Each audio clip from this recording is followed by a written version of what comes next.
Hello friends, health recoup channel में आप सभी व्यूअर्स का स्वागत है।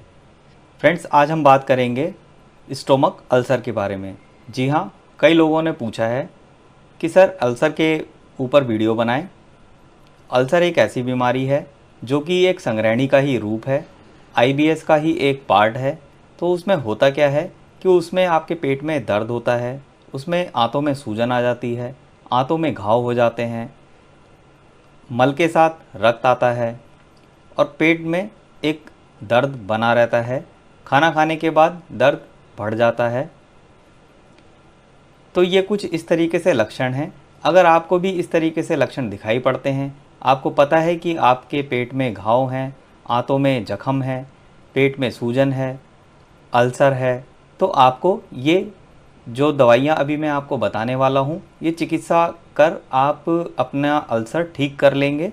उसमें कोई भी आपको प्रॉब्लम नहीं आने वाली। चिकित्सा एकदम निरापद है, सुरक्षित है, लाभकारी है। चिकित्सा से आप ना घबराएं। चिकित्सा करके आपको लाभ ही होने वाला है। जैसा कि मैंने आपको लक्षण बता दिए हैं, बढ़ते हैं अपनी चिकित्सा की तरफ।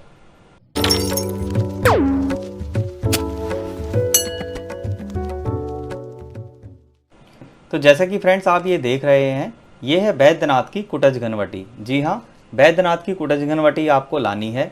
बैद्यनाथ की कुटज घनवटी अतिसार, संग्रहणी, ज्वर, पतले दस्त में लाभकारी होती है।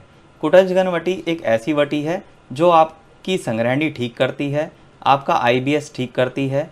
यहाँ तक कि पेट में जो जख्म हो जाते हैं, उनमें आंतों में सूजन आ जाती है, उसमें घाव पड़ जाते हैं, मल के साथ आंव आने लगती है, चिकना मल आता है, कभी कभी रक्त भी आ जाता है, तो उसमें ये दवाई बहुत ही कारगर सिद्ध होती है। ये आपका मल बांधने में सहायक होती है। मल के साथ जो आंव आती है उसको ये ठीक करने का काम करती है।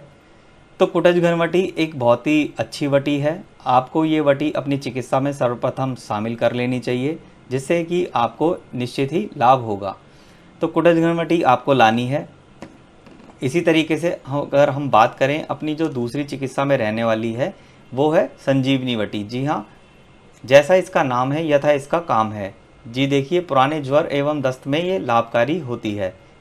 तो फ्रेंड्स, संजीवनी वटी आपको लानी है। संजीवनी वटी के बारे में ये देखिए, आप पॉज करके इसके बारे में घटक द्रव्य पढ़ सकते हैं। इसी तरीके से इसके गुणधर्म भी दे रखे हैं, जो कि आप इसमें पढ़ सकते हैं। तो देखिए किस किस में ये उपयोग आने वाली है। ये पुराने ज्वर, अतिसार, दस्त, कमज़ोर पाचन शक्ति, पेट दर्द व भूख ना लगना आदि में लाभ करती है। जो हमें आंतों में घाव हुए हैं, जख्म हुए हैं, उसमें भी ये लाभ करती है। आप कुटज घनवटी के साथ ये लेंगे तो आपको ये निश्चित ही लाभ करेगी। तो फ्रेंड्स, आयुर्वेद में अगर दवा का चयन सही हो जाए तो आपकी जो बीमारी है, रोग है, उसमें निश्चित ही लाभ होता है। वो आपकी 2 से 4 दिन में ही आपको उसमें फ़र्क दिखता है। आपको एक जो रोग आपका पुराना पड़ गया है, आपने अलग अलग चिकित्सा करके देख लिया, आपने इधर उधर से दवाई भी खाई पर आपको कामयाबी नहीं मिली, आपको लाभ नहीं हुआ, तो ये चिकित्सा कर आप लाभ उठा सकते हैं। इसी तरीके से अगर मैं इसकी तीसरी दवाई की बात करूं जो इस चिकित्सा में रहने वाली है, तो वो भी बैद्यनाथ की ही ईसब बेल है। जी हाँ, बैद्यनाथ की ईसब बेल है। ये हर्बल दानेदार फॉर्म में आता है और ये बहुत ही अच्छा रिजल्ट देता है। तो देखिए इस तरीके से ये किस अतिसार, मंदग्नि, रक्त मिश्रित आंव आदि में गुणकारी रहता है। तो फ्रेंड्स, जो ईसब बेल है बैद्यनाथ का दानेदार फॉर्म में, तो वो भी हमें लाना है और अपने जो पेट में जख्म हुए हैं, सूजन आई है, उसको हमें ठीक करना है और अपने अल्सर को हमें ठीक करके रोग मुक्त होना है।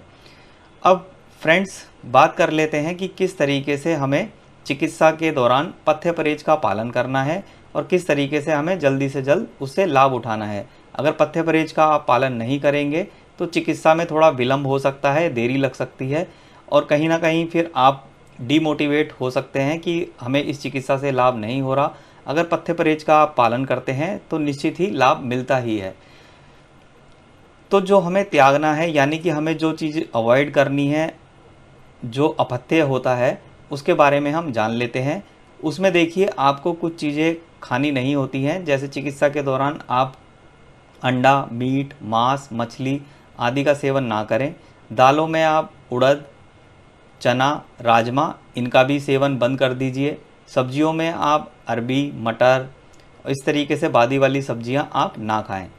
वहीं अगर आप खाने की बात करें, जो आपको पथ्य का पालन करना है, यानी कि जो चीज़ें आपको खानी है, तो उसमें आप दाल, दलिया, खिचड़ी, मूंग की दाल खाइए। मूंग मसूर की आप हल्की पतली दाल बना सकते हैं।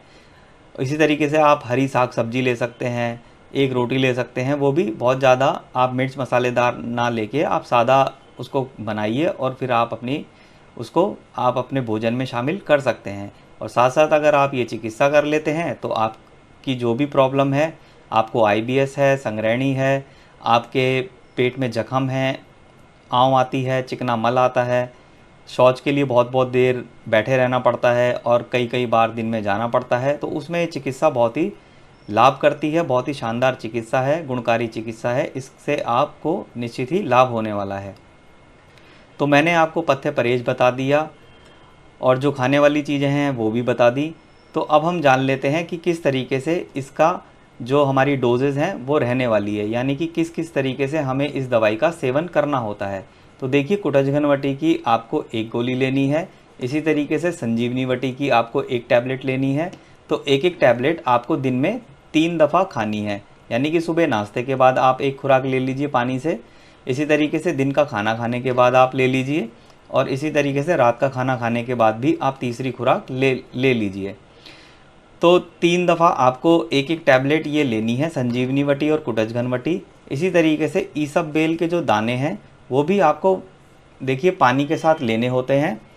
तो 1 चम्मच आपको 4 से 5 ग्राम तक ईसबबेल आपको लेना है।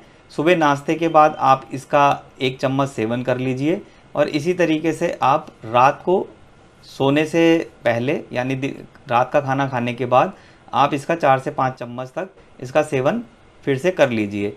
तो दिन में 2 दफ़ा आप इसका सेवन कर लेते हैं तो आप देखेंगे कि आपकी जितनी भी जो भी आप परेशान थे, पेट में दर्द था, सूजन थी, आँव आती थी, पेट में जख्म हो गए थे, घाव बन रहे थे, तो उसमें आप धीरे धीरे आपको आराम आ रहा है। पेट दर्द बिल्कुल ठीक हो गया है, आँव आना बंद हो गया है, मल बंद कर आने लगा है।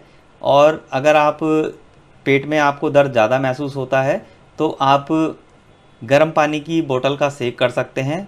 और इसी तरीके से आप देखेंगे कि अगर आप ये करते हैं, गर्म पानी का सेक आप पेट पे रखते हैं कुछ देर के लिए, तो आपको उससे लाभ मिलता है। तो वो भी आप शामिल कर लीजिए। अगर ज़्यादा है दिक्कत तो आप वो भी, ये उपाय भी आप साथ साथ करते रहिए तो आपको जल्दी ही लाभ मिलेगा। तो पथ्य परहेज का पालन करते हुए चिकित्सा से आपको संपूर्ण लाभ उठाना है, तो वो भी मैंने इस वीडियो में आपको बता दिया है। फिर भी आपके मन में कोई सवाल हो तो आप कमेंट बॉक्स में कमेंट्स करके पूछ सकते हैं। तो वीडियो अच्छी लगे तो वीडियो को लाइक करना, चैनल को सब्सक्राइब करना ना भूलें। मिलते हैं अगली एक नेक्स्ट वीडियो में, तब तक के लिए be safe, be healthy, take care, bye bye.